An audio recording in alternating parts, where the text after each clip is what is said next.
ओम Shanti. Brahma Kumaris presents happy peaceful golden world মহাশিবির প্রোগ্রামে আজ অন্তিম দিবস।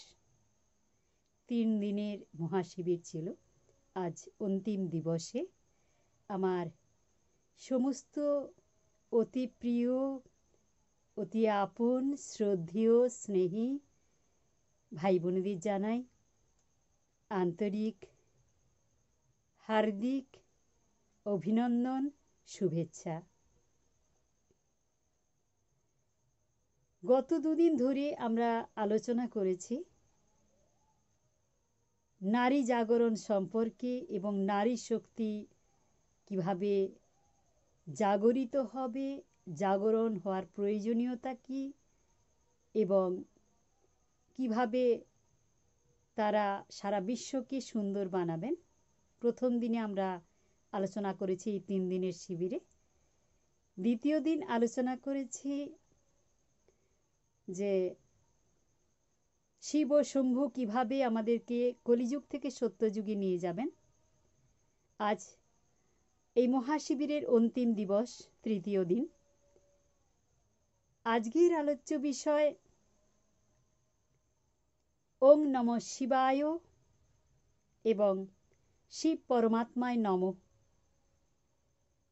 এই দুটি মন্ত্রের উপর ভিত্তি করে কেন শিব বাবার পুজো হয়, শিব এবং শঙ্করের মধ্যে পার্থক্য কী,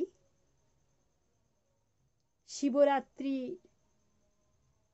সংক্ষিপ্ত আধ্যাত্মিক রহস্য কী। প্রথমেই আমি একটা কথা বলে নিই। আমাদের প্রজাপিতা ব্রহ্মাকুমারী ঈশ্বরীয় বিশ্ববিদ্যালয়ের চিফ অর্থাৎ চিফ অফ ব্রহ্মা কুমারীজ দাদি হৃদয় মোহিনীজি 2021 সালের 11ই মার্চ এই নশ্বর দেহ ত্যাগ করে সম্পূর্ণতা প্রাপ্ত করেছেন। আজ আমরা আমাদের সকলের তরফ থেকে তাঁকে শ্রদ্ধাঞ্জলি জানাই, কারণ তিনি আমাদের সকলের শ্রদ্ধেয়া, আদরণীয়া, পূজনীয়া, সম্মানীয়া, নমস্য। তিনি খুব ছোটবেলা থেকেই এই পরমাত্মার জ্ঞান শুনেছিলেন এবং পরমাত্মার জ্ঞানে এসেছিলেন। 8 বছর বয়সে ওনার শ্রীকৃষ্ণের সাক্ষাৎকার হয়, তারপর সত্যযুগের সাক্ষাৎকার হয় এবং তিনি একনিষ্ঠভাবে তারপর থেকেই পড়াশুনোর সাথে সাথে তিনি এই ব্রহ্মা কুমারীজের সেবা একনিষ্ঠভাবে করে গেছেন। সারা বিশ্ব যাতে নরক থেকে স্বর্গে পরিণত হয়, সেই জন্য দাদি গুলজারজি সেবা করে গেছেন একনিষ্ঠভাবে। তাই আজকের প্রোগ্রাম শুরু হওয়ার প্রথমেই তাকে আমরা সশ্রদ্ধ প্রণাম জানাই। তিনি হয়তো নশ্বর দেহ ত্যাগ করেছেন 11ই মার্চ প্রায় সকাল 8:40-এ, কিন্তু আমাদের হৃদয়ের মণিকোঠায়, হৃদয়ের অন্তরালে এক বিশেষ স্থান অধিকার করেছেন। তিনি নশ্বর দেহ ত্যাগ করলেও তাঁর কীর্তি, তাঁর শ্রেষ্ঠতা, তাঁর দৃঢ়তা, তাঁর কর্তব্য, তাঁর তপস্যা তাঁর ত্যাগ আমাদের জীবনে, আমাদের আশেপাশে, আমাদের চলার পথে প্রতিনিয়তই অনুরণিত হচ্ছে। তাঁর ত্যাগের মন্ত্র দ্বারা আমরা অপবিত্রতা থেকে সম্পূর্ণরূপে মুক্ত হতে পারছি। দাদি হৃদয়মোহিনীজির তপস্যার দ্বারা পরমাত্মার স্মৃতিতে মগ্ন হতে পারছি। তার মঞ্জু ভাষিনী অর্থাৎ তার সুমিষ্ট কথা, সুমিষ্ট ভাষা আমাদেরকে কথা বলতে শিখিয়েছে। তার সরলতা আমাদের হৃদয়ে এক দেবীর মন্দির, দেবতার মন্দির গড়ে তুলেছে। তার নিষ্ঠা আমাদেরকে চলতে সাহায্য করেছে, চলার পথ পরিষ্কার করেছে আমাদের চলার পথ। তার মহানতা আমাদের জীবনের পাথেয়। দাদিজি 8 বছর বয়সে, খুব ছোট্ট ছিলেন তখনই এই জ্ঞান শুনেছেন, পরমাত্মার জ্ঞানে এসেছেন।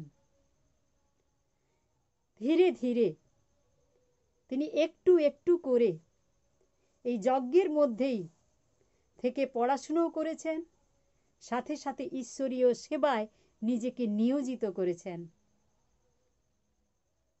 তার মুখে সর্বদা হাসি লেগে থাকত। তার মন ছিল শিশুর মতন সরল, সহজ। কখনো তিনি সেবাতে না বলতেন না, এক কথাতেই তিনি হ্যাঁ বলতেন। কখনো তিনি নারাজ হতেন না। তিনি আমাদের নিকট এক মূর্তিমান দেবী। সেই দেবীর পদাঙ্ক অনুসরণ করে আমরা চলছি, চলব এবং সম্পূর্ণতা প্রাপ্ত করব। দাদিজি 1969 সালের 18 জানুয়ারির পর থেকে এক বিশেষ পাঠ, বিশেষ অভিনয় করে চলেছেন। সেটা হলো পরমপিতা পরমাত্মা শিব 1969 সালের 18 জানুয়ারির পর্যন্ত ব্রহ্মা বাবার শরীরে অবতরণ করতেন। অবতরিত হয়ে তিনি আমাদের সাথে মিলতেন। স্বয়ং ভগবানের সাথে মিলন হতো ব্রহ্মা বাবার মাধ্যমে। কিন্তু 1969 সালের 18 জানুয়ারির পর থেকে গুলজার দাদির শরীরের মাধ্যমে, গুলজার দাদির তনের মাধ্যমে হাজার হাজার বার আমাদের সন্তানেদের সাথে পরমাত্মা শিব বাবা মিলিত হয়েছেন এবং বিশেষ অনুভব করিয়েছেন। যদিও তিনি 11 মার্চ নশ্বর দেহ ত্যাগ করেছেন, এর এক বিশেষ রহস্য রয়েছে। সেটা হলো সত্যযুগ স্থাপনার কাজে তাঁর বিশেষ ভূমিকা রয়েছে। তাই নশ্বর দেহ ত্যাগ করায় আমরা বিশেষ অনুপ্রেরণায় অনুপ্রাণিত হই যে সত্যযুগ আসতে আর বেশি বাকি নেই। আমাদের আরো তপস্যা করতে হবে, আরো দৃঢ়তার সহিত চলতে হবে, সমস্ত কলুষতা থেকে আমাদের মুক্ত হতে হবে। আর অলসতা করলে চলবে না, ঢিলে ভাবে চললে হবে না। দাদিজির অব্যক্ত হওয়া, দাদিজির নশ্বর দেহ ত্যাগ করা আমাদের এই শুভ বার্তা প্রেরণ করেছে। তাই আমরা সবাই মিলে এই পৃথিবীকে নরক থেকে স্বর্গ বানানোর জন্য দাদিজির শুভ বার্তায় অংশগ্রহণ করে, শুভ বার্তাকে পাথেয় করে আমরা কলিযুগকে সত্যযুগে রূপান্তরিত করার জন্য তন মন ধন সময় শক্তি সংকল্প মন বচন কর্ম দ্বারা আমরা সেবা করে যাব, হার্ট অ্যান্ড সোল। কারণ এই পৃথিবী কিন্তু আর বেশি দিন থাকবে না, এই কলিযুগী দুনিয়া আর বেশি দিন থাকবে না। এটা কলিযুগ নয়, সঙ্গম যুগ, পুরুষোত্তম সঙ্গম যুগ, পুরুষোত্তম সঙ্গম যুগ। 1936-37 সাল থেকে শুরু, 100 বছর আয়ু এই যুগের। এই সময় পরমপিতা পরমাত্মা সৃষ্টিতে অবতরণ করে প্রথমে ব্রহ্মা বাবার শরীর নিয়ে সারা সৃষ্টিকে সুন্দর বানানোর কাজ করেছেন, কলিযুগকে সত্যযুগে রূপান্তরিত করার কাজ করে চলেছিলেন। আর 1969 সালের 18 জানুয়ারি পর থেকে গুলজার দাদির শরীর নিয়ে তনের মধ্যে প্রবেশ করে এই সারা সৃষ্টিকে নরক থেকে স্বর্গ বানানোর কাজে নিয়োজিত ছিলেন। তাই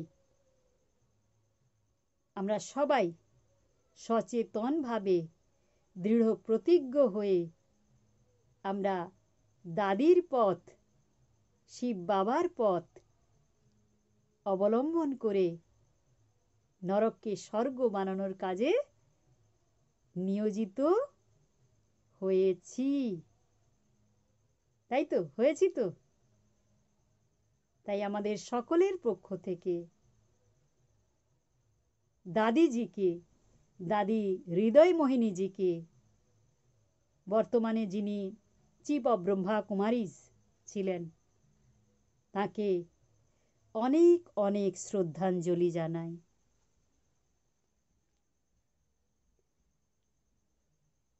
তার বহুবার সত্যযুগেরও সাক্ষাৎকার হয়েছে, কিভাবে কলিযুগ বিনষ্ট হবে, কিভাবে সত্যযুগ আসবে, কিভাবে সারা সৃষ্টি ধ্বংস হবে, কিভাবে ধারাবাহিকভাবে সৃষ্টির পরিবর্তন হবে, সমস্ত সাক্ষাৎকার দাদির হয়েছিল।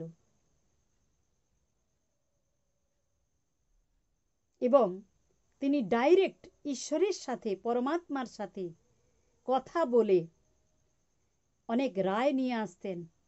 কারণ এই ব্রহ্মা কুমারী সংস্থা স্বয়ং ভগবানের পরিচালিত সংস্থা। তাকে যেহেতু চোখে দেখা যায় না, তিনি নিরাকার জ্যোতির্ময়, তিনি আমাদের মাধ্যমে, দাদিদের মাধ্যমে সারা সৃষ্টিকে কলিযুগ থেকে সত্যযুগে রূপান্তরিত করার বিশেষ কাজ করে চলেছেন। তাই দাদিজি আমাদের জীবনের এক মূর্তিমান দেবী, পথপ্রদর্শক। তার মতোই আমরা সবাই তপস্যা করে নিষ্ঠার সহিত সারা সৃষ্টিকে নরক থেকে স্বর্গ বানানোর কাজ করব। এখন আজকের আলোচ্য বিষয় ওম নমঃ শিবায় ও শিব পরমাত্মায় নমঃ। এই দুটো বিশেষ মহামন্ত্রকে ভিত্তি করে কেন শিব বাবার পুজো করা হয়, শিব এবং শঙ্করের মধ্যে পার্থক্য কি, শিবরাত্রির আধ্যাত্মিক রহস্য কি, এই বিষয়ে আমরা আলোকপাত করব।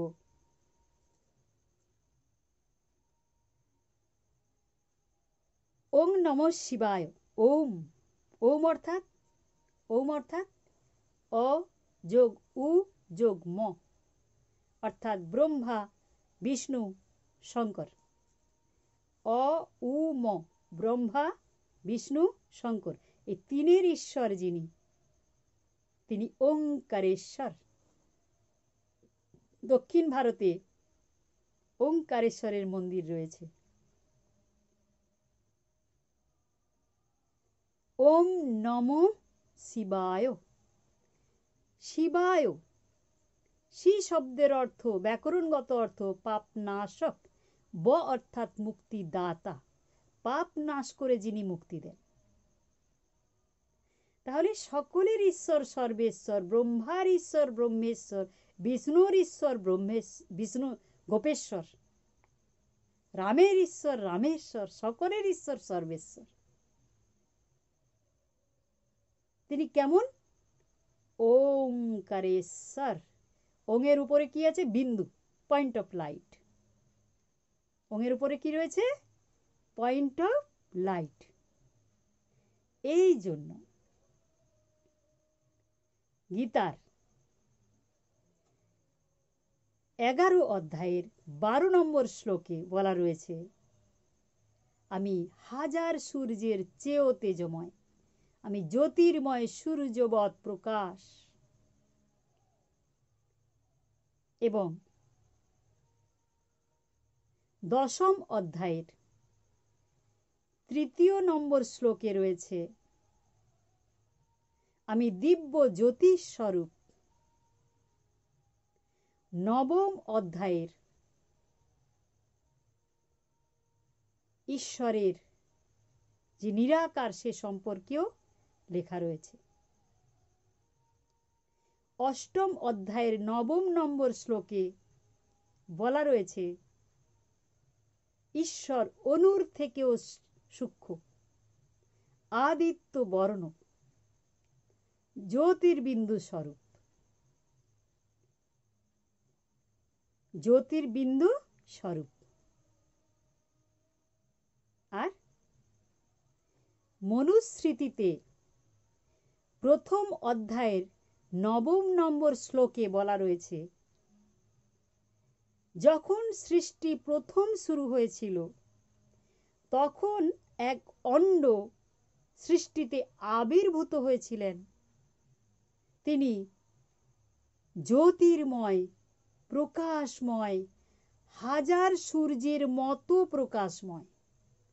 মনুস্মৃতিতে 1ম অধ্যায়ের 9 নম্বর শ্লোকে বলা রয়েছে। শিব পুরাণে ধর্ম সংহিতায় 2য় অধ্যায়ের 63-64 নম্বর শ্লোকে বলা রয়েছে, সৃষ্টির যখন প্রলয় হয়েছিল অর্থাৎ ধ্বংস হয়েছিল, তখন এক প্রলয়াগ্নির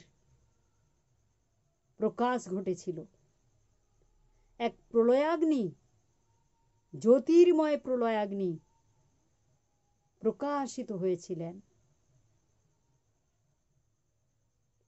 যজুর্বেদে 32 নম্বর অধ্যায়ের 2 নম্বর শ্লোকে বলা রয়েছে, ঈশ্বর বিদ্যুৎ পুরুষ, জ্যোতির্বিন্দু পরমাত্মা, এক অদ্ভুত জ্যোতির্বিন্দু। যীশুখ্রিস্ট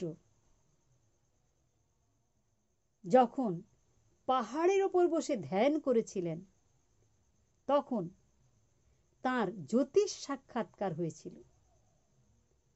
এবং তিনি বলেছিলেন যে তিনি বলেছিলেন, যীশুখ্রিস্ট বলেছিলেন যে ঈশ্বর জ্যোতির্ময়, প্রকাশময়, পয়েন্ট অফ লাইট।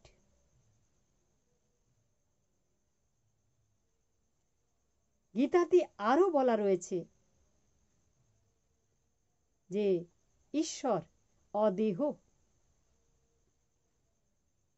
এই জন্য বলা হয় শিব পরমাত্মায় নম।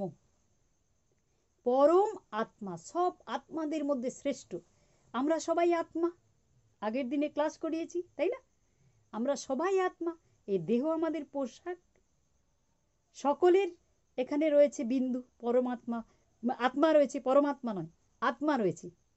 সকলের 2 ভ্রুয়ের মাঝে, আমাদের গুরু মস্তিষ্কের মধ্যে পিটুইটারি গ্ল্যান্ড, হাইপোথ্যালামাস রয়েছে, তার ঠিক মাঝখানে রয়েছে কি? আত্মা। সকলের মধ্যে এরকম আত্মা রয়েছে, পরমাত্মা নয় কিন্তু আত্মা রয়েছে। দেখতে কিরকম? Point of light. তা প্রত্যেকের মধ্যে আত্মা রয়েছে, আর পরমাত্মাও দেখতে পয়েন্ট অফ লাইট। পরম মানে শ্রেষ্ঠ। পৃথিবীতে যত আত্মা আছে সর্বশ্রেষ্ঠ পরম আত্মা,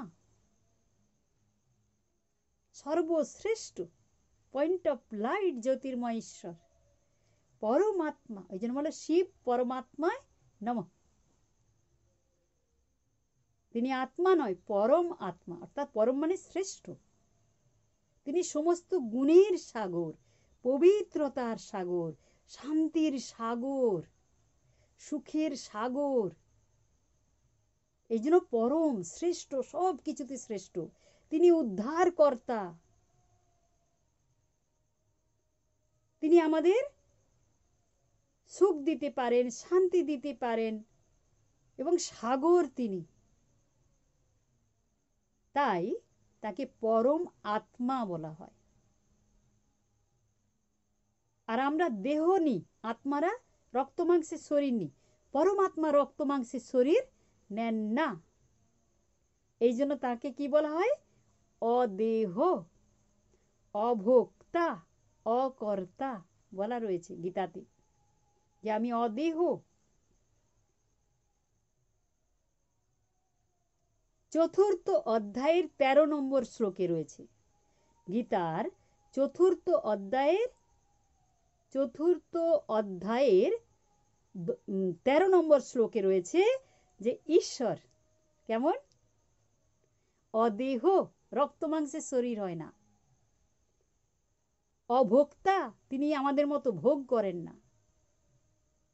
অকর্তা, আমরা যেরকম সুখ দুঃখের কর্ম বন্ধনে আসি আত্মারা, পরমাত্মা সুখ দুঃখের কর্মবন্ধনে আসেন না। এই জন্য তাকে পরম আত্মা বলা হয়। এবং তিনি অজনী সম্ভবা, অর্থাৎ আমরা আত্মারা মাতৃগর্ভে জন্ম নিই, আমরা যোনি সম্ভবা। আমরাও দেখতে পয়েন্ট অফ লাইট আত্মা, পরমাত্মাও দেখতে পয়েন্ট অফ লাইট, কিন্তু আমরা মাতৃগর্ভে জন্ম নিই। সপ্তম অধ্যায়ের 25 নম্বর শ্লোকে রয়েছে। কত নম্বর অধ্যায়ের বললাম? সপ্তম অধ্যায়ের 25 নম্বর শ্লোকে রয়েছে, কি রয়েছে? যে ঈশ্বর বলছেন, কৃষ্ণ বলছেন, আমি অজনী সম্ভবা, মাতৃগর্ভে আমার জন্ম হয় না। কৃষ্ণ বলছেন গীতাতে। কিন্তু গীতাতে আমরা কার পুজো করি? গীতার ভগবান কাকে বলি? কৃষ্ণকে বলি। কোন কৃষ্ণকে বলি? কোন কৃষ্ণকে বলুন? দেহধারী কৃষ্ণকে বলি না বেশিরভাগ জন। আমরা বেশিরভাগ জনই হরে কৃষ্ণ হরে রাম যে বলে যাচ্ছি, ওই দেহধারী কৃষ্ণের কথাই চিন্তা করছি, তাই না? হ্যাঁ, অনেকেই জ্যোতির্বিন্দুকে স্মরণ করেন, আমি না বলছি না সেটা, কিন্তু অনেকেই আমরা জানি না, তাই ওই কৃষ্ণের দেহরূপটাকে স্মরণ করি। কিন্তু কৃষ্ণ বলছেন গীতাতে, হে অর্জুন, মূঢ়মতি মানুষ আমায় জানে না, তাই আমায় দেহরূপে পুজো করে। বাস্তবে আমার কোনো দেহ বা শরীর হয় না। কৃষ্ণ গীতাতে একথা বলছেন। তাহলে বলুন, যে কৃষ্ণকে যে আমরা দেহরূপে পুজো করছি, ভুল করছি না? ভুল করছি না? কৃষ্ণ যার দেহ আছে তিনি দেব শ্রেষ্ঠ, শ্রীকৃষ্ণ দুজনেই শ্রেষ্ঠ। একজন দেবতা আর একজন ঈশ্বর। একজন নিরাকার শ্রীকৃষ্ণ আর একজন সাকার শ্রীকৃষ্ণ। যিনি নিরাকার তিনি ঈশ্বর, আর যিনি সাকার, যার শরীর আছে, তিনি দেবতা। যিনি নিরাকার তিনি সমস্ত গুণের সাগর, আর যিনি সাকার তিনি 16 কলা সম্পন্ন। যিনি নিরাকার তিনি জন্ম মৃত্যুর চক্রে আসেন না, তিনি ঈশ্বর। যে শ্রীকৃষ্ণ জন্ম মৃত্যুর চক্রে আসেন না, তিনি ঈশ্বর। আর যে কৃষ্ণ দেবকীর গর্ভে জন্ম নিয়েছিলেন, তিনি ঈশ্বর নন, তিনি দেবতা। যার দেহ ছিল, তো তিনি জরা ব্যাধের হাতে তার মৃত্যু হয়েছিল, তাই না? কিন্তু যার দেহ নেই, যে কৃষ্ণের নিরাকার কৃষ্ণ, তার দেহ নেই আর দেহ ত্যাগ করারও প্রয়োজন নেই, অতএব মৃত্যুও হলো না, তাই না? ওই জন্য মৃত্যুঞ্জয় নাম আছে। তিনি বলেছেন কৃষ্ণ যে আমি মৃত্যুঞ্জয়, আমার মৃত্যু নেই। আর যার মৃত্যু হয়েছে তিনি তো দেবতা, তিনি ঈশ্বর নন। তো কৃষ্ণকে আপনি স্মরণ করুন, কিন্তু দেহ রূপে করবেন না। কি রূপে করবেন? কি রূপে করবেন? জ্যোতির্বিন্দু রূপে করুন, তবেই পাপ বিনাশ হবে। এই জন্য গীতাতে কৃষ্ণ এই কথা বলেছেন, হে অর্জুন, আমাকে যথার্থ রূপে না চিনে বা না জেনে যদি কেউ ডাকে, যথার্থ রূপে না চিনে বা না জেনে যদি কেউ ডাকে, সে যথার্থ প্রাপ্তি থেকে বঞ্চিত হয়। ভালো করে শুনুন কথাগুলো। আমরা অনেক পুজো করছি, তবু পরিবর্তন হচ্ছে না। অনেক পুজো করছি, হচ্ছে, একদম কিছু হয় না আমি সেটা বলছি না, কিন্তু এই দেহধারী দেবতাদের পুজো যখন করছি, তো তাতে পাপ বিনাশ কম হচ্ছে। কিন্তু যথার্থ প্রাপ্তি পেতে হলে নিরাকার জ্যোতির্ময় ঈশ্বরকে স্মরণ করতে হবে। এই জন্য কি করবেন? হ্যাঁ, যদি কারো মনে হয় যে হ্যাঁ আমি দেহধারী কৃষ্ণের পুজো করব, সরস্বতীর পুজো করব, লক্ষ্মীর পুজো করব, নারায়ণের পুজো করব, দুর্গা কালীর পুজো করব, করুন, মানা করছি না।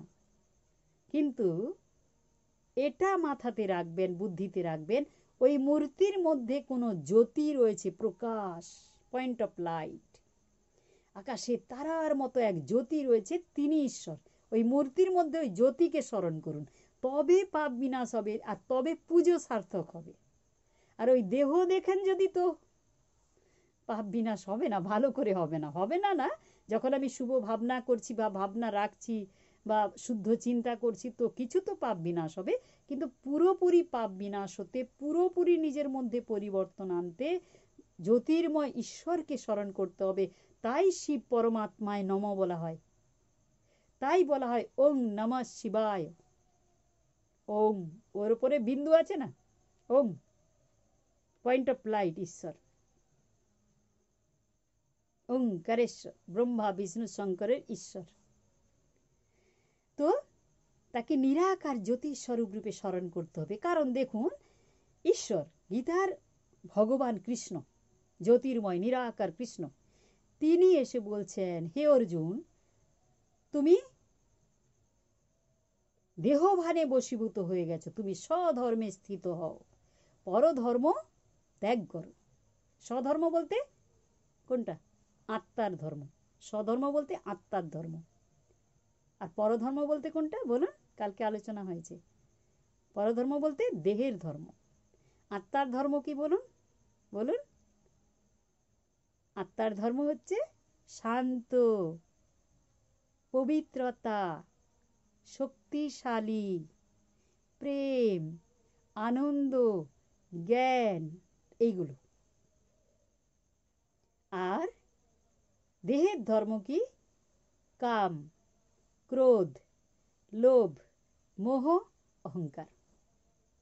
আপনি যখন আগুন দেখছেন, তো আগুনের ধর্ম কি? উত্তাপ। অটোমেটিক্যালি উত্তাপটা আসবে আপনার কাছে, বা উত্তাপের অনুভূতি আসবে। আর যখন জল মনে করছেন, তো ঠান্ডার অনুভূতি হবে, তাই না? বরফ যখন, তার থেকে আরো ঠান্ডা।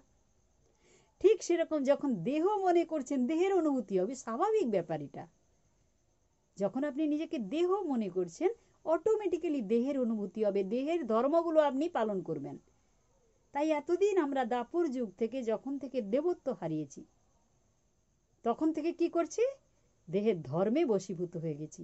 কাম, ক্রোধ, লোভ, মোহ, অহংকার, ঈর্ষা, ছল কপটতা, জোচ্চুরি, অসৎ প্রবৃত্তি, অপবিত্রতা আমাদেরকে গ্রাস করে নিয়েছে অক্টোপাসের মতো। তাই এর থেকে মুক্ত হতে হলে ওই নিরাকার শিব পরমাত্মায় নমঃ, অর্থাৎ নিরাকার জ্যোতির্ময় শিব বাবাকে স্মরণ করতে হবে। নিরাকার জ্যোতির্ময় ঈশ্বরকে স্মরণ করতে হবে, কৃষ্ণকে। আপনি আল্লাহ বলতে পারেন, গডও বলতে পারেন, যে কোনো নাম বলুন। যীশু খ্রিস্ট, তার জ্যোতির সাক্ষাৎকার হয়েছিল, তিনি বলেছিলেন গড ইজ লাইট, তাই না? তারপর বৌদ্ধ ধর্ম অবলম্বীরা, জাপানে তাদের প্রধান তীর্থস্থান, সেখানে ওই নিরাকারের প্রতীক চিহ্ন হিসেবে 2.5 থেকে 3 ফুট দণ্ডের উপর এক লালাব ও ডিম্বাকার পাথর রেখে ধ্যান করে। আর ধ্যান করার সময় কি বলে? ধ্যান করার সময় স্পর্শ করে, স্পর্শ করে বলেন চিন কান সাকি। কি বলেন? চিন কান সাকি, অর্থাৎ ভগবান শান্তি দাতা।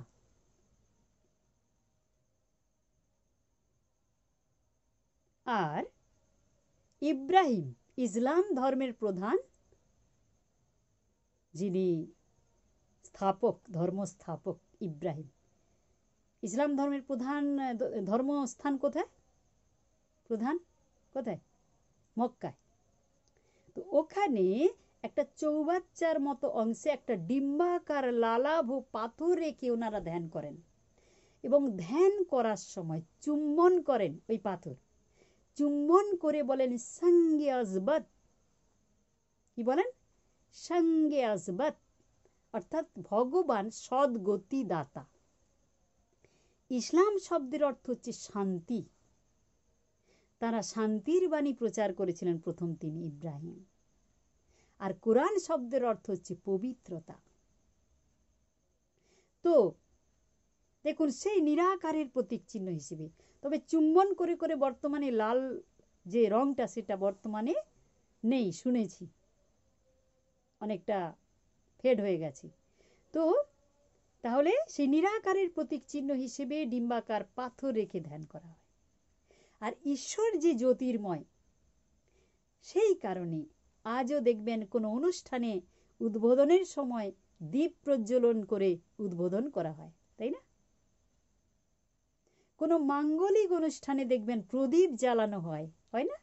কোনো পুজো, কোনো ভালো শুভ ভাইফোঁটা, কোনো কিছুতে দেখবেন প্রদীপ জ্বালানো হয়, কারণ ঈশ্বর জ্যোতির্ময়, তারই প্রতীক চিহ্ন হিসেবে। বলতে বলা হয়, যে গ্রামে শিব নেই সেই গ্রামের জল শুদ্ধ নয়। বলতে বলা হয়, কি বলা হয়? যে গ্রামে শিব নেই, ভারতের এমন কোনো গ্রাম নাকি নেই যে গ্রামে নাকি শিবের পুজো হয় না। পৃথিবীর বিভিন্ন প্রান্তে নিরাকারের প্রতীক চিহ্ন হিসেবে কিছু রেখে অন্য নামে হয়তো পুজো হচ্ছে, কিন্তু সেই নিরাকার।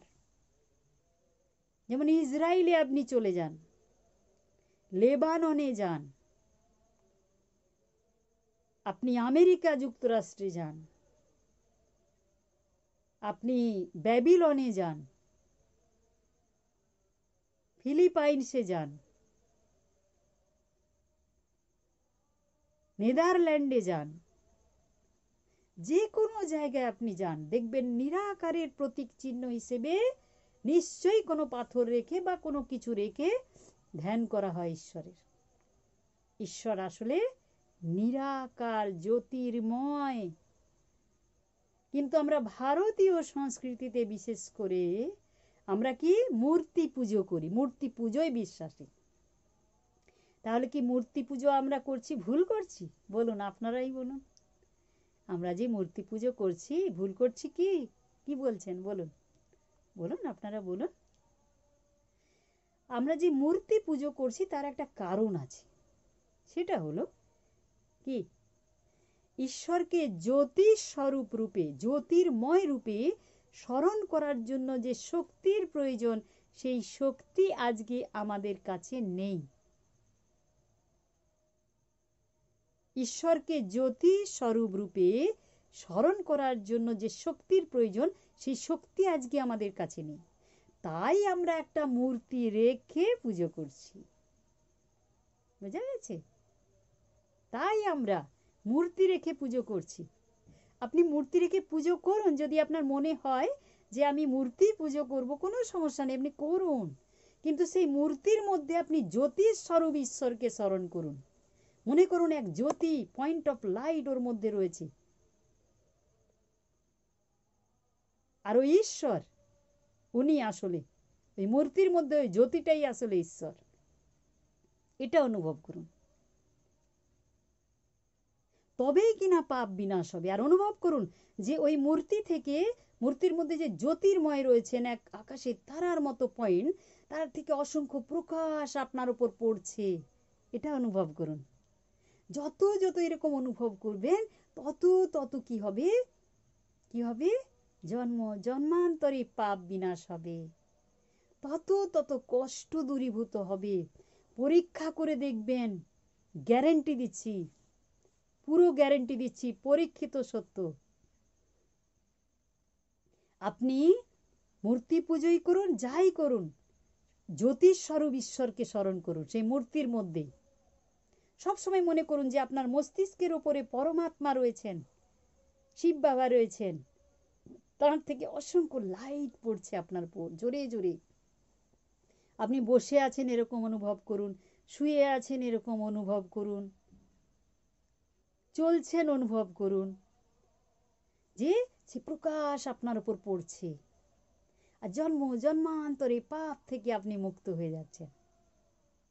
চলুন আমরা একটু জ্যোতির্ময় পরমাত্মাকে স্মরণ করা অভ্যেস করে নিই। কিভাবে আমরা স্মরণ করব চলতে ফিরতে? শিব পরমাত্মায় নমঃ, ওং নমঃ শিবায় আজকে টপিক, তাই না?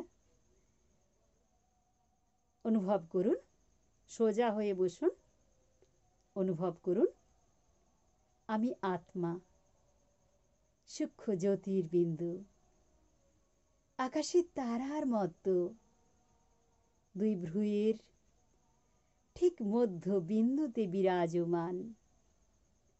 আমি আত্মা, অবিনাশী এক চৈতন্য সত্তা। আমি আত্মা, চোখ দ্বারা দেখি, মুখ দ্বারা কথা বলি, কান দ্বারা শুনি। আমি আত্মা, আমার স্বধর্ম শান্ত স্বরূপ, পবিত্র স্বরূপ, শক্তি স্বরূপ। আমি আত্মা, আমার পিতা, পরম পিতা পরমাত্মা শিব, তিনি রয়েছেন আমার ঠিক মস্তিষ্কের ওপরে। তাঁর থেকে অসংখ্য পবিত্র আলোর কিরণ আলোর ঝর্ণার ন্যায় বর্ষিত হচ্ছে। জন্ম জন্মান্তরের পাপ থেকে আমি মুক্ত হয়ে যাচ্ছি। সমস্ত কলুষতা দগ্ধ হয়ে যাচ্ছে। ওম শান্তি। অনুভব হয়েছে? সবার হয়েছে অনুভব? রোজ অভ্যাস করবেন, রোজ। আপনি শুয়ে আছেন অভ্যেস করবেন, বসে অনুভব করবেন, সন্ধেবেলা, ভোরবেলা, প্রতি ঘন্টা একবার করে শুদ্ধ অনুভব করবেন যে জ্যোতির্ময় ঈশ্বর এখানে রয়েছেন আর আত্মা রয়েছে এখানে। এই দুটো বিশেষ করে অনুভূতি। আর তার সাথে সাথে অনুভব করবেন যে বাবার, শিব বাবার অসংখ্য লাইট আপনার উপর পড়ছে। শুধু এটাই অনুভব করবেন আর বাবাকে বলবেন যে বাবা, শিব বাবা, আমি তোমাকে ছাড়া আর কিছুই চাই না। বাবা, তুমি আমার পবিত্র বানিয়ে দাও, আমায় আমার সমস্ত কলুষতা দগ্ধ করে দাও, তোমার উপযুক্ত সন্তান বানিয়ে দাও। শিব বাবা, হে পরমাত্মা, আমি তোমাকে ছাড়া আর কিছুই চাই না। দেখবেন শুধু এই একটা কথায়, শিব বাবা, আমি তোমাকে ছাড়া আর কিছুই চাই না, এই একটা কথাতে দেখবেন আর এই লাইট অনুভব করবেন, এতেই দেখবেন আপনার সব পজিটিভ চলে আসবে, সব দূরীভূত হয়ে যাবে। যত পাপাচার, মনের কলুষতা অটোমেটিক্যালি সরে সরে চলে যাবে। আর ধীরে ধীরে আপনি শক্তিশালী হয়ে যাবেন। সর্বদা পবিত্র চিন্তা হবে, শান্তির অনুভূতি হবে, খুশির অনুভূতি হবে। দেখবেন, করে দেখবেন। আমি প্র্যাকটিক্যালি প্র্যাকটিস করে বলছি, এমনি বলছি না, এটা গল্প কথা নয়। শিবরাত্রি ধুমধাম করে তো পালিত হচ্ছে, গতকালও হয়েছে, আজও চলছে এখনো শিবের গাজন, তাই না? শিব বাবা বর, আমরা সব কি কোণে। তাই না? শিব বাবা বর, আমরা সব আত্মারা কোণে। শিব বাবা পরমাত্মা, তিনি পয়েন্ট অফ লাইট, আমরা সব আত্মা, আমরা সব কোণে, তাই তো? তো আমরা এই শিবের গাজন হচ্ছে, তাই না? তো শিব বাবার পুজোর সময় দেখবে কাঁটা ফল দিয়ে পুজো হয়। কি ফল দিয়ে? কাঁটা ফল, ধুঁধরা ফল, কলকে ফল, বিষ ফল, যেগুলো খেলে মারা যাবে অপরে। বিষ ফল, কলকে ফল, ধুঁধরা ফল। তো এই বিষগুলো, এই কাঁটা ফলগুলো কেন দেয়া হয় বলুন? কেন দেয়া হয়? কেন দেয়া হয়?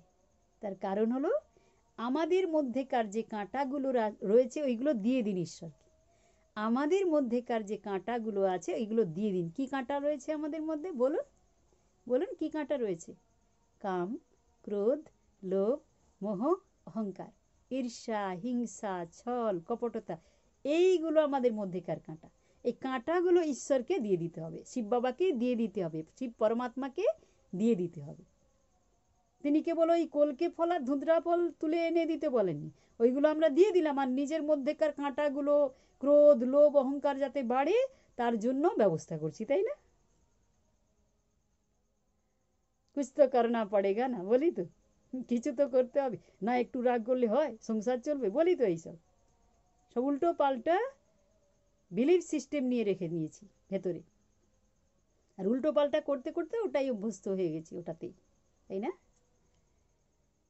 তো কাঁটাগুলো যা আছে আমাদের ভেতরের কাঁটা, নোংরা আবর্জনাগুলো ঈশ্বরকে দিয়ে দিতে হবে, শিব বাবাকে দিয়ে দিতে হবে, জ্যোতির্ময় পরমাত্মাকে দিয়ে দিতে হবে,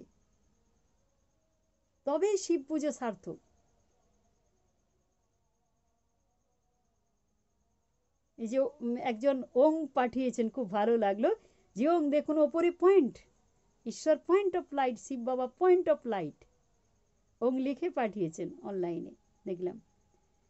ঈশ্বর point of light, thank you পাঠানোর জন্য। ঈশ্বর পয়েন্ট অফ লাইট, শিব পরমাত্মা পয়েন্ট অফ লাইট, তাকে পয়েন্ট অফ লাইট রূপে স্মরণ করুন। এবং শিবের পুজোর সময় দেখবেন গোটা ফল দিয়ে পুজো হয়, নিখুঁত। বলিও হয় দেখবেন গোটা, যে কোনো পুজোতে বলি হয় দেখবেন গোটা, নিখুঁত। খুঁত থাকলে কিন্তু সেটা বলি হয় না, সেটা যেটাই বলি দিন, ফলই বলি দিন আর যাই বলি দিন, তাই না? তো শিব বাবার পুজোর সময় গোটা ফল দিয়ে পুজো হয়। তার কারণ কি? নিজেকে সম্পূর্ণরূপে ঈশ্বরের নিকট সমর্পণ করে দাও, নিজেকে সম্পূর্ণরূপে ঈশ্বরের নিকট সমর্পণ করে দাও। আর পশু বলি দেওয়ার ক্ষেত্রে অনেক সময় দেখবেন পশু বলি দেওয়া হয়, বিভিন্ন জায়গা বিভিন্ন পুজোতে দেওয়া হয়। অবশ্য শিব পুজোতে কি দেওয়া হয় আমার জানা নেই, আমি জানি না। শিব পুজোতে গোটা ফল দেওয়া হয়। আর অন্যান্য বিভিন্ন কালী পুজোতে দেখি যে ওই বলি দেওয়া হয়, পশু বলি দেওয়া হয় না। বাস্তবে এরকম কোনো পশুকে ধরে নিয়ে এসে বলি দেওয়ার কথা ঈশ্বর বলেননি, কোনো পশুকে বলি দেওয়ার কথা বলেননি। তিনি বলেছেন আমাদের মধ্যেকার যে পশুত্বগুলো রয়েছে, কি পশুত্ব রয়েছে আমাদের মধ্যেকার? কাম, ক্রোধ, লোভ, মোহ, অহংকার, ঈর্ষা, হিংসা, ওইগুলোকে বলি দিয়ে দাও ঈশ্বরের নিকট, ওইগুলোকে দাও। তা না করে আমাদের নিকট যে কাম, ক্রোধ, লোভ, মোহ, অহংকার আছে রয়ে যাচ্ছে, আরো বাড়ানোর ব্যবস্থা করছি আমরা, তাই না? তাই তো। কিন্তু একটা পশুকে নিয়ে গিয়ে, জীবন্ত পশুকে নিয়ে গিয়ে আমরা বলি দিয়ে দিচ্ছি। ঠিক করছি? ঠিক করছি? বলি দেওয়ার সময় কি কষ্ট পায়, কি যন্ত্রণা পায় একটা প্রাণী, সে যেই হোক, সে ছাগলই হোক, গরুই হোক, যেই হোক, কত কষ্ট পায়, কত যন্ত্রণা পায়। বলুন, সে যে যন্ত্রণা পাচ্ছে, অত ছটফট করছে, এত কষ্ট পাচ্ছে, তো সেইটা আমার কাছে অভিশাপ হয়ে কি আসছে না? অনেক জায়গাতে এখন পশু বলি বন্ধ করা হয়েছে, অনেক আপডেট হয়েছে সমাজ, কিন্তু এখনো কোনো কোনো জায়গায় এত কুসংস্কারাচ্ছন্ন আমরা রয়েছি। পশু বলি কিছুতেই বন্ধ করছি না, ভাবছি ওটা ধর্ম। মা রক্ত খেতে চায়, আচ্ছা বলুন তো, মা তো দেবী, তিনি আবার রক্ত খেতে চান? বলুন তো।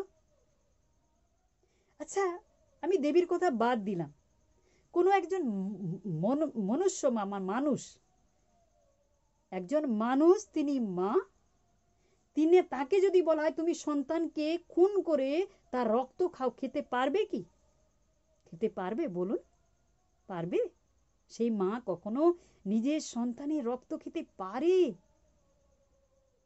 পারে কখনো? সম্ভব? কোনোদিন সম্ভব নয়।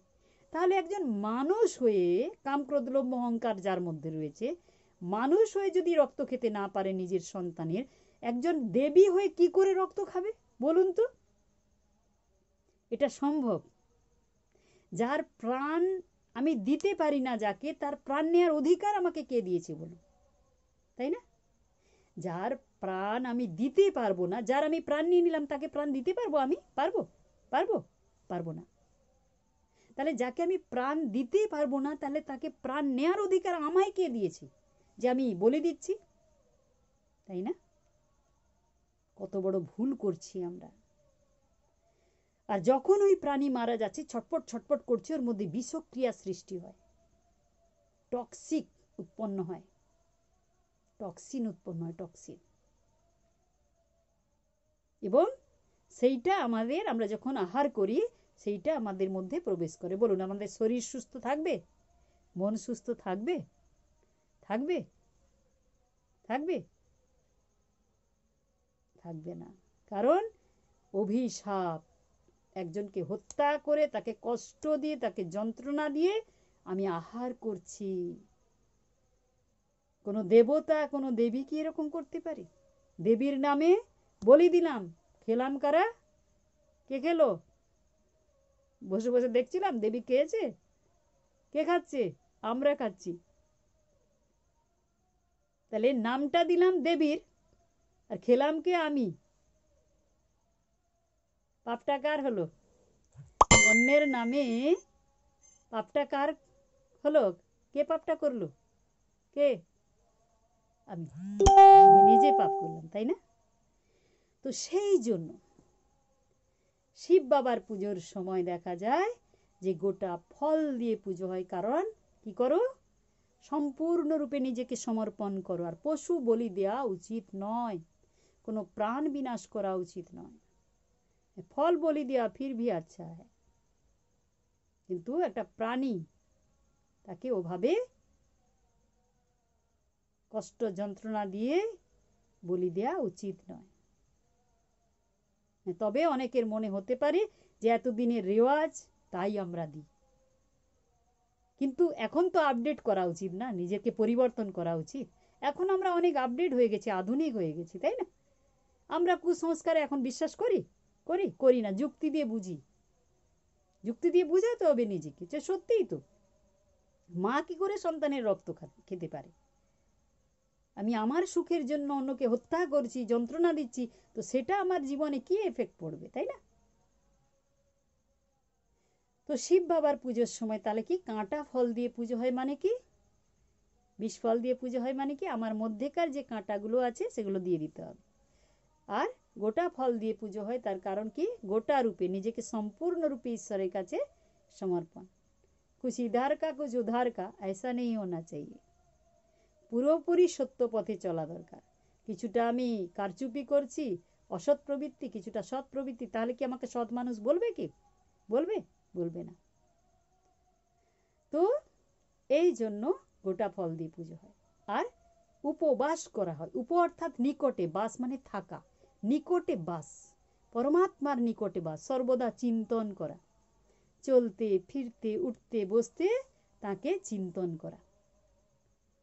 উপবাস একেই বলা হয়। কেবল না খেয়ে থাকা না, না খেয়ে থাকার একটা সায়েন্টিফিক ব্যাপার রয়েছে। মাঝে মাঝে যদি আমরা স্টোমাককে খালি রাখি, মাঝে মাঝে যদি স্টোমাককে খালি রাখি, তাহলে আমাদের ওই অর্গ্যানটা ভালো কাজ করবে, অ্যাক্টিভ থাকবে। এই কারণে মানে সব জিনিসেরই একটু রেস্ট দরকার। তো এটা একটা রেস্ট দেওয়া হচ্ছে। তো বাস্তবে উপ মানে নিকটে, বাস মানে থাকা। কেবল ওই একদিন আমি না খেয়ে থাকলাম এটা নয়। উপ মানে নিকটে, বাস মানে থাকা। সর্বদা উপবাস করতে হবে, না খেয়ে থাকার কথা এখানে বলছে না। সর্বদা ঈশ্বরকে স্মরণ করতে হবে। এবং পবিত্র আহার করতে হবে। পবিত্র আহার করতে হবে। এমন আহার করলে হবে না, করা উচিত নয় যে আহারের মধ্যে কারো যন্ত্রণা, কারো দুঃখ ভরা রয়েছে, ওটা কিন্তু আমার মধ্যে প্রবেশ করবে। এটা সায়েন্স, এটা বিজ্ঞান। আমরা এখন বিজ্ঞানের জগতে বাস করি, আমরা অনেক উন্নত এখন, তাই না? চতুর্থ অর্থনীতির যুগে এখন আমরা কি করছি? চতুর্থ অর্থনীতির যুগে আমরা বাস করছি এখন, তাই না? তো সেই জন্য আমাদেরকে আপডেট হতে হবে। আর ওই পুরনো কেলে ধারণা নিয়ে চললে হবে না, যুক্তি দিয়ে বিচার করে দেখতে হবে যে আমি এমন কিছু আহার করব না যেগুলো অপরের যন্ত্রণা, কষ্ট তার মধ্যে ভরা রয়েছে। এই ধরনের আহার আমি করব না, কারণ ওটা আমার মধ্যে প্রবেশ করে যাবে, ওই ভাইব্রেশন। তখন আমার মনেও যন্ত্রণা, কষ্ট এগুলো হবে, তাই না? তো শুদ্ধ আহার করতে হবে। তো শিব পরমাত্মায় নম, আর ওং নমঃ শিবায়। বোঝা গেছে যে ঈশ্বর নিরাকার, পয়েন্ট অফ লাইট, জ্যোতির্ময়, তাকে স্মরণ করতে হবে প্রতি মুহূর্তে। নিজের মধ্যেকার কাঁটাগুলো ঈশ্বরকে দিয়ে দিতে হবে। আর শিব আর শঙ্করের মধ্যে পার্থক্য, শিব আমরা দেখি শিবলিঙ্গে, আর শঙ্করকে দেখানো হয় মহাযোগী। এরকম দেখবেন ধ্যানস্থ, তাকেও আমরা অনেক সময় শিব বলে থাকি অনেকে, তাই না? শিব শঙ্কর বলা হয়। ধ্যানস্থ, মাথায় জটা, গলায় সাপ, বাঘঝাল পরিহিত, তাই না? এরকম দেখি তো। আর সেই জটার উপরে চন্দ্র থাকে জটাতে। তো শঙ্কর বলতে মহাযোগী, ওনাকে অনেক সময় আমরা শিব বলে থাকি, উনি কিন্তু শিব নন। শিব বাবা নিরাকার জ্যোতির্বিন্দু। কালকে আমি জ্যোতির্লিঙ্গমের বিশ্লেষণ দিয়েছি যে শিব বাবা পয়েন্ট অফ লাইট, জ্যোতির্ময়, এই জন্য শিবলিঙ্গটা ওভাল শেপের দেখানো হয়, ডিম্বাকৃতি। পয়েন্ট অফ লাইটটা ওভাল শেপের, তারই প্রতীক চিহ্ন হিসেবে, আর লিঙ্গ শব্দের অর্থ হচ্ছে প্রতীক চিহ্ন, তারই প্রতীক চিহ্ন হিসেবে ডিম্বাকার পাথর রেখে ধ্যান করা হয়। এবং নিচে প্রদীপের মতো অংশ থাকে ওই লিঙ্গে, তার কারণ প্রদীপ জ্বালালে যেরকম অন্ধকার দূরীভূত হয়, ঈশ্বর সেরকম জ্ঞানের আলো দিয়ে আমাদের মনে অজ্ঞানতার অন্ধকার দূর করেন। তাই প্রদীপের মতো অংশ দেখানো হয়। ওই ডিম্বাকার পাথর, ওভাল শেপের পাথরের নিচে ডিম্বাকার পাথর কি থাকে? প্রদীপের মতো অংশ থাকে। ডিম্বাকার পাথরের নিচে প্রদীপের মতো অংশ থাকে, আর তিনটে রেখা থাকে, সৃষ্টির আদি মধ্য অন্তকে যিনি জানেন এবং জানান। এবং ওখানেই ব্রাহ্মণরা সিঁদুরের ফোঁটা দেন, ঈশ্বর আসলে পয়েন্ট অফ লাইট, এই জন্য। আর শঙ্করকে দেখানো হয়, দেখবেন এখন ধ্যানস্থ, মহাযোগী, ধ্যান করছে কারো। আচ্ছা বলুন তো, উনি যদি শিব হবেন, উনি কার ধ্যান করছেন আপনি বলুন? উনি যদি ঈশ্বর হবেন, তাহলে তো উনি কারো ধ্যান করতেন না, তাই না? উনি কারো ধ্যান করতেন কি? আপনি নিজেকে প্রশ্ন করুন। নিশ্চয়ই কারো ধ্যান করতেন না। উনি ঈশ্বর নন, তাই উনি কাউকে ধ্যান করছেন, তাই না? ওনার ঊর্ধ্বে কেউ আছেন, তাই তাকে উনি ধ্যান করছেন, তাই তো? তাহলে উনি শিব নন। আর এমন কোনো শিব মন্দির নেই যে শিব মন্দিরে যে শিবলিঙ্গ নেই। যদিও ওই শঙ্করের দেহ রাখা থাকে, দেখবেন শিবলিঙ্গও রাখা থাকে পাশে, কিন্তু শঙ্করের দেহ নেই এরকম শিব মন্দির অনেক রয়েছে, তাই না? কারণ শিব বাবা নিরাকার, জ্যোতির্ময়। শিব শব্দের অর্থ নিরাকার, পয়েন্ট অফ লাইট। তো শঙ্করকে দেখানো হয় ধ্যানস্থ। উনি যদি ঈশ্বর হতেন, প্রথম কথা উনি কারো ধ্যান করতেন না। দ্বিতীয় কথা, উনি যদি শিব বাবা হতেন, সব শিব মন্দিরে ওনার দেহ রাখা থাকতো। কিন্তু উনি যেহেতু শিব বাবা নন, তাই সব মন্দিরে ওনার দেহ থাকতেও পারে, আবার নাও থাকতে পারে, কিন্তু শিবলিঙ্গ অবশ্যই রাখা আছে। আর উনি যদি শিব হতেন, ওনার মাথাতে সবাই জল ঢালতো, তাই না? কিন্তু দেখবেন এই যে জল ঢালার যে এত অনুষ্ঠান হলো, কেউ ওনার মাথাতে জল ঢালেনি। ঢেলেছে কেউ? কেউ ঢালেনি। কোথায় ঢেলেছে বলুন? মায়েরা বলুন, কোথায় ঢেলেছেন আপনারা? ওরকম শঙ্করের মূর্তির মাথায় ঢেলেছেন কোথাও? কোথায় ঢেলেছেন? শিবলিঙ্গে ঢেলেছেন। আর লিঙ্গ শব্দের অর্থ কি বললাম? প্রতীক চিহ্ন। আর শঙ্করের মাথায় জল কেউ ঢালে না, কারণ উনি শিবই নন, ওই জন্য ওনার মাথায় কেউ জল ঢালে না। বুঝা গেছে? সবাই শিবলিঙ্গে জল ঢালে। তাহলে তিনটে অনেক পয়েন্ট আছে, তার মধ্যে তিনটে পয়েন্ট প্রধান। এক হচ্ছে, উনি যদি শিব বাবা হতেন উনি কারো ধ্যান করতেন না। উনি যদি ঈশ্বর হতেন ওনার কাউকে ধ্যান করার দরকার ছিল না, কিন্তু উনি ধ্যান করছেন, প্রথম পয়েন্ট। দ্বিতীয় পয়েন্ট, উনি যদি শিব বাবা হতেন সব শিব মন্দিরে ওনার মূর্তি রাখা থাকতো, কিন্তু সব শিব মন্দিরে ওনার মূর্তি আজ থাকতেও পারে, আবার অনেক মন্দিরে নেই, এরকম।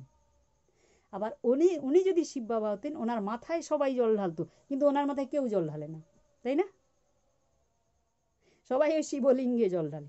এর দ্বারা প্রমাণিত হয় উনি শিব নন, উনি শঙ্কর। সাউথ ইন্ডিয়াতে এরকম নিয়ম রয়েছে। কি নিয়ম রয়েছে? কি নিয়ম রয়েছে? যে বাবার নামের সাথে সন্তানের নাম যোগ করে সন্তানের নাম দেয়া হয়। যেমন বাবার নাম যদি রাম হয় আর সন্তানের নাম যদি নারায়ণ হয়, সন্তানের নাম হবে রাম নারায়ণ। বাবার নাম যদি শিব হয় আর সন্তানের নাম যদি শঙ্কর হয়, তাহলে সন্তানের নাম হবে শিব শঙ্কর। সাউথ ইন্ডিয়াতে এই চলটা রয়েছে, তাই আমরা শিব শঙ্করকে এক করে ফেলেছি। আসলে শিব আর শঙ্কর সম্পূর্ণ আলাদা। আর ওনার দেহ আছে, সবচেয়ে বড় কথা, শিব বাবা তো দেহ নেই, এতক্ষণ যে শুনে এলেন। ঈশ্বরের, পরমাত্মার, শিবের কোনো দেহ নেই, অদেহ। কিনা ওনার সূক্ষ্ম শরীর রয়েছে, ওনার মাথায় জটা রয়েছে। এর অর্থ কি বলুন তো? বলুন। যিনি তপস্বী হবেন জটিলতা সহজেই সরল হয়ে যাবে, এই অর্থে জটা। গলায় সাপ রয়েছে, সাপ অর্থাৎ সমস্যার প্রতীক। যিনি মহাযোগী হবেন সমস্ত সমস্যার মধ্যে থেকেও তিনি সমস্যা থেকে মুক্ত থাকবেন। বাঘছালের ওপরে বসতে দেখা যায়। যিনি মহাযোগী হবেন তিনি হিংসার ঊর্ধ্বে থাকবেন। বাঘছাল হিংসার প্রতীক, হিংসারও ঊর্ধ্বে থাকবেন। অনেক সময় হচ্ছে বাঘছাল পরিহিত দেখানো হয়, অর্থাৎ কি হিংসার মধ্যে থেকেও তিনি অহিংসক থাকবেন, এর অর্থটা এটাই। আর দেখবেন জটাতে চন্দ্রের একটা ছবি থাকে, চন্দ্র, চাঁদের। চাঁদ যেরকম শীতল ঠান্ডা, সেরকম যিনি মহাযোগী হবেন তার চরিত্র হবে শীতল ঠান্ডা শান্ত। বোঝা গেছে?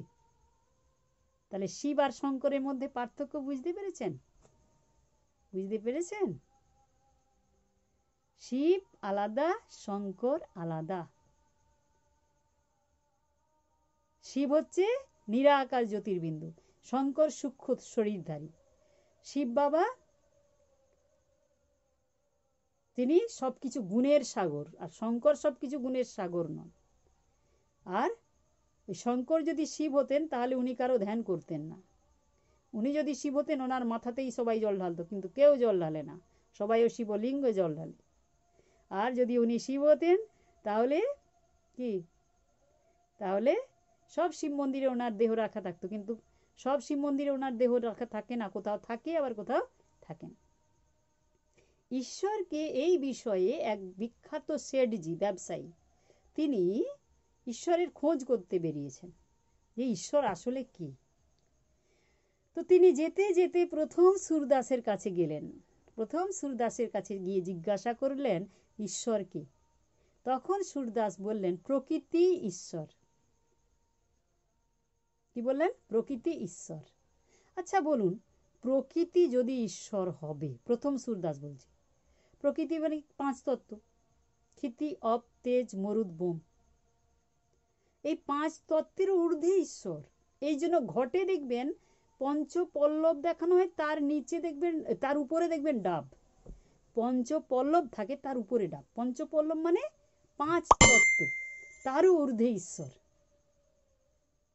ডাব বা বেল, নিরাকারের প্রতীক চিহ্ন হিসেবে ডাব বা বেল দেওয়া থাকে। বোঝা গেছে?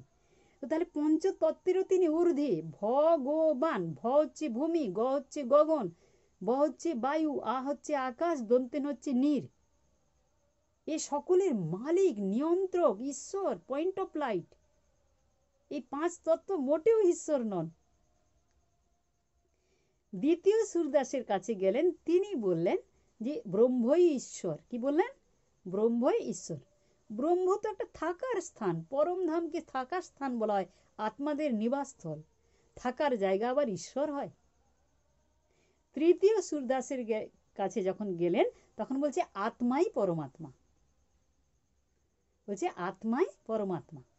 তো আত্মা আমরা এতক্ষণ শুনেই নিয়েছি যে আত্মা রক্তমাংসের শরীর নেই, পরমাত্মা রক্তমাংসের শরীর নেন না। আত্মা দেহত্যাগ করে, এই ঘটনাটাকে বলা হয় মৃত্যু। পরমাত্মা দেহ নেই, দেহত্যাগ করারও প্রয়োজন নেই, তাই তিনি মৃত্যুঞ্জয়। আত্মা মাতৃগর্ভে জন্ম নেয়, তাই যোনি সম্ভবা। পরমাত্মার মাতৃগর্ভে জন্ম নেন না, তাই তাকে অযোনি সম্ভবা বলা হয়। আত্মা সমস্ত গুণের স্বরূপ, সাগর নয়। পরমাত্মা সমস্ত গুণের সাগর। পরমাত্মা ঈশ্বর, কিন্তু আত্মা ঈশ্বর নয়। পরিষ্কার বলা রয়েছে গীতাতে।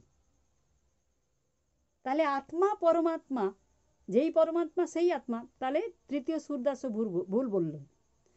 চতুর্থ সূরদাস বলল সবার মধ্যে ভগবান আছে। কি বলল? সবার মধ্যে ভগবান। আপনি বিচার করুন, একটা কুকুর, তার মধ্যে যদি ভগবান থাকতো তাহলে কুকুর কামড়ে দিলে জলাতঙ্ক রোগ হতো? বলুন তো, জলাতঙ্ক রোগ হতো কি? নেই বলেই হচ্ছে। একজন একজনকে খুন করছে, মানুষ একজন একজনকে খুন করছে, তাহলে দুজনের মধ্যে যদি ভগবান থাকতো, কখনো ভগবান ভগবানকে খুন করতো? বলুন, আপনি বলুন, নিজে বিচার করুন। সাপের মধ্যে ভগবান আমরা বলি না?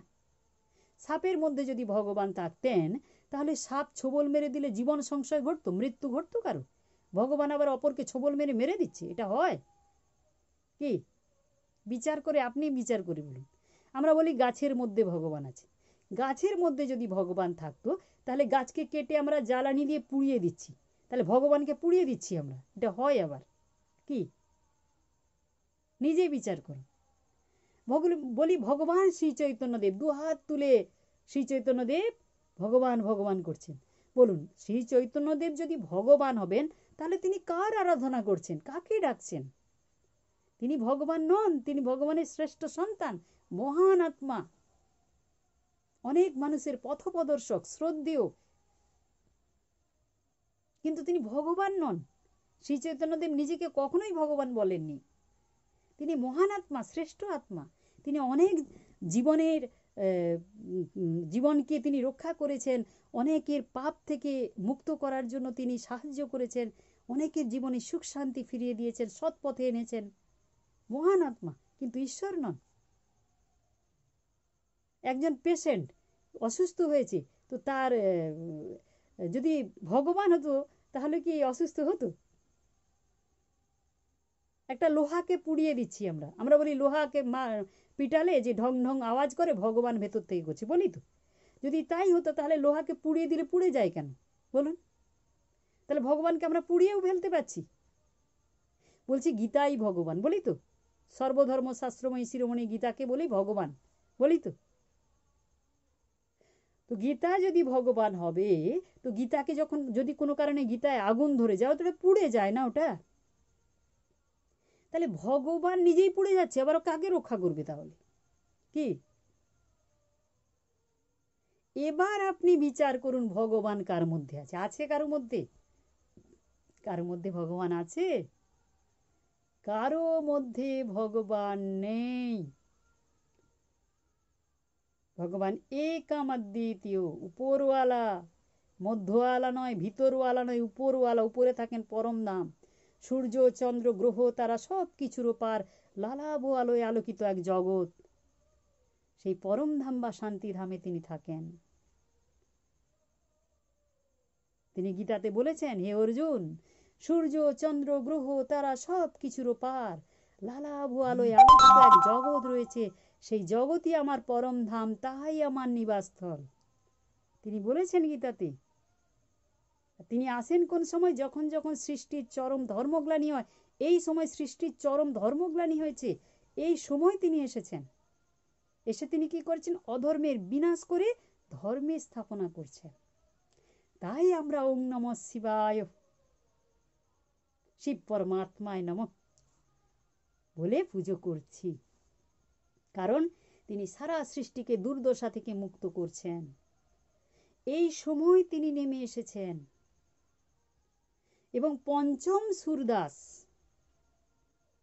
বললেন যে দেবতাই ভগবান। দেখুন, দেবতাই কি করে ভগবান হবে আপনি বিচার করে বলুন, কি করে? দেবতাদের তো রক্ত মাংসের শরীর রয়েছে, কিন্তু ঈশ্বর তো বলছেন যে আমার রক্ত মাংসের শরীর হয় না।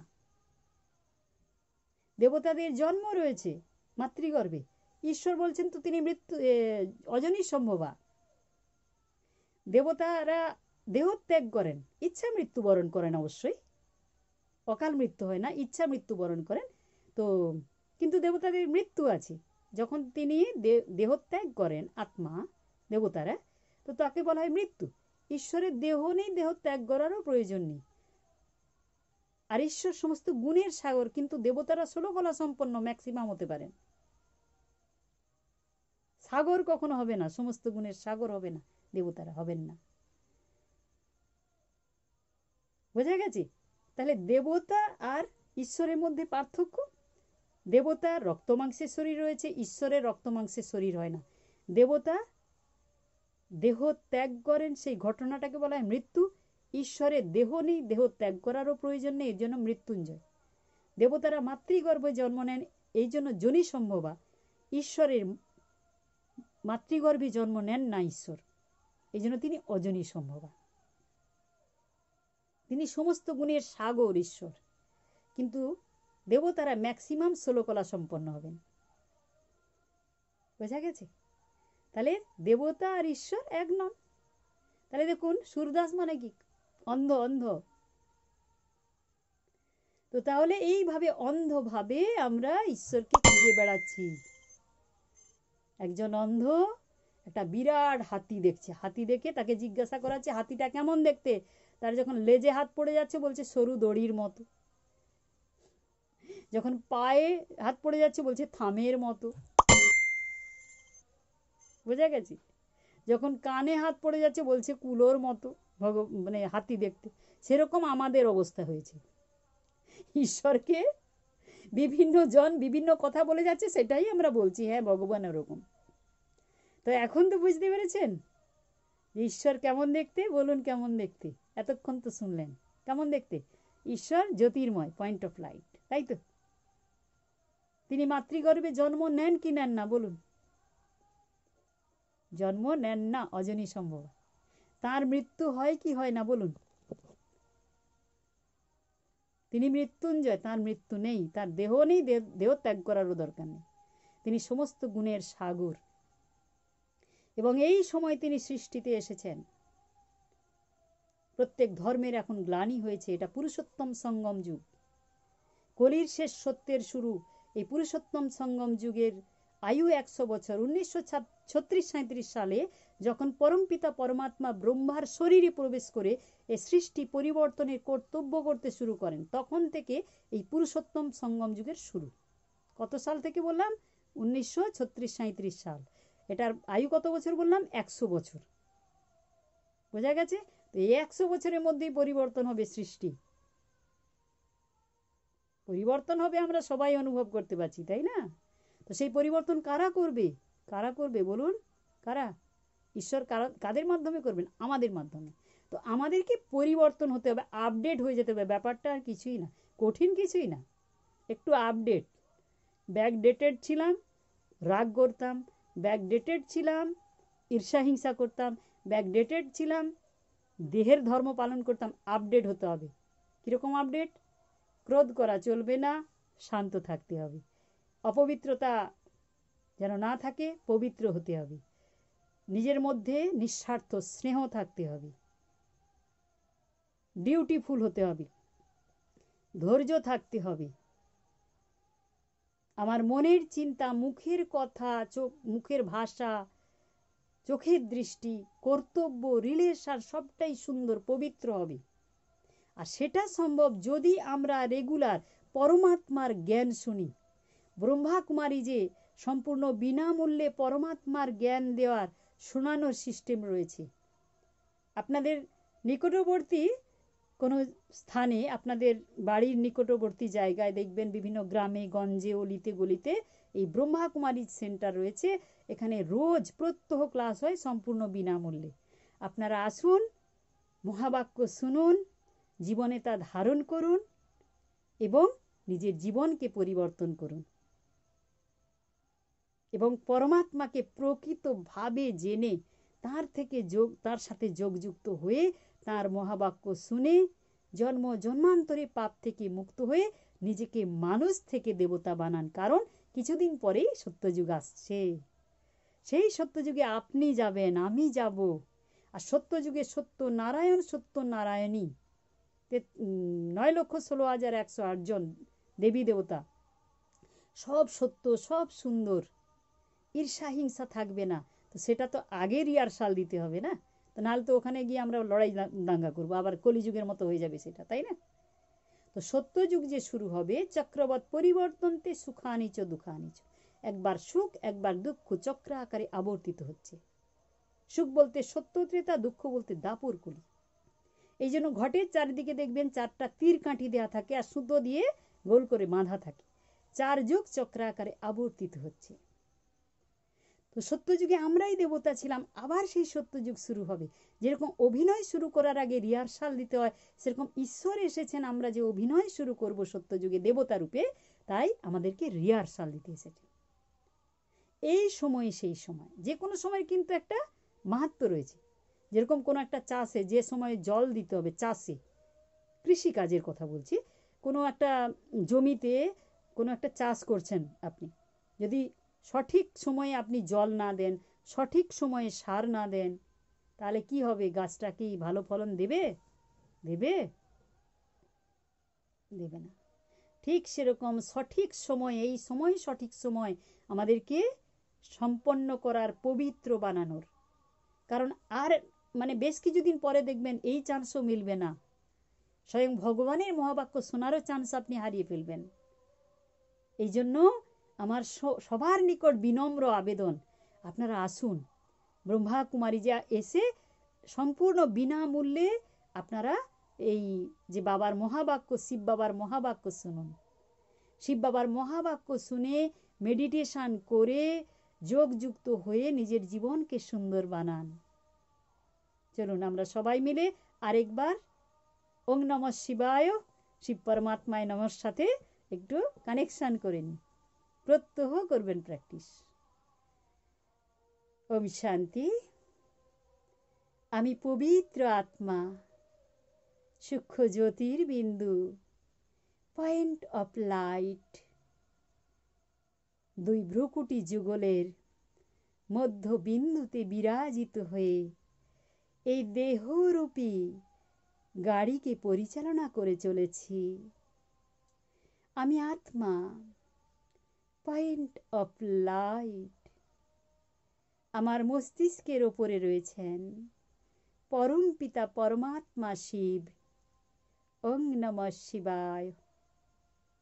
তাঁর থেকে অসংখ্য পবিত্র আলোর কিরণ আমার উপর আলোর ঝর্ণার ন্যায় বর্ষিত হচ্ছে। জন্ম জন্মান্তরের পাপ থেকে আমি মুক্ত হয়ে যাচ্ছি। মিঠে বাবা, জন্ম জন্মান্তরের পাপ থেকে মুক্ত করে তুমি আমায় শক্তিশালী, পবিত্র, সুন্দর বানিয়ে দাও। তুমি আমায় তোমার উপযুক্ত সন্তান বানিয়ে দাও। সমস্ত কলুষতা দূর করে আমায় সর্বগুণ সম্পন্ন দেবতা বানিয়ে দাও। মিঠে বাবা, মিঠে শিব বাবা, আমি তোমাকে ছাড়া আর কিছুই চাই না। তুমি আমার মন, উপার্জিত ধন, আমার শরীর, সংকল্প, সময় সব কিছু নিয়ে নাও। সব কিছু নিয়ে বিশ্ব কল্যাণের কাজে লাগাও। ওম শান্তি। মেডিটেশন অভ্যাস করবেন তো সবাই এভাবে? সবাই করবেন। আবারও আজকের দিনে আমাদের তৃতীয় দিনের যে মহাশিবির চলেছিল, হ্যাপি পিসফুল অ্যান্ড গোল্ডেন ওয়ার্ল্ডের মহাশিবির 3 দিনের, আজকে তার অন্তিম দিবসে সবাইকেই আবারও আন্তরিক প্রীতি, শুভেচ্ছা, অভিনন্দন, শ্রদ্ধা জানাই। সেই সঙ্গে ব্রহ্মা কুমারীজ চিফ অফ ব্রহ্মা কুমারীজ দাদি হৃদয় মোহিনীজি, যিনি 11ই মার্চ 2021 নশ্বর দেহ ত্যাগ করে তিনি সম্পূর্ণতা প্রাপ্ত করেছেন, পরলোক গমন করেছেন। তাঁকেও আমাদের সকলের পক্ষ থেকে অনেক অনেক শ্রদ্ধাঞ্জলি, প্রণাম, নমস্কার জানিয়ে আজকের মহাশিবিরের সমাপ্তি ঘোষণা করলাম। ওম শান্তি।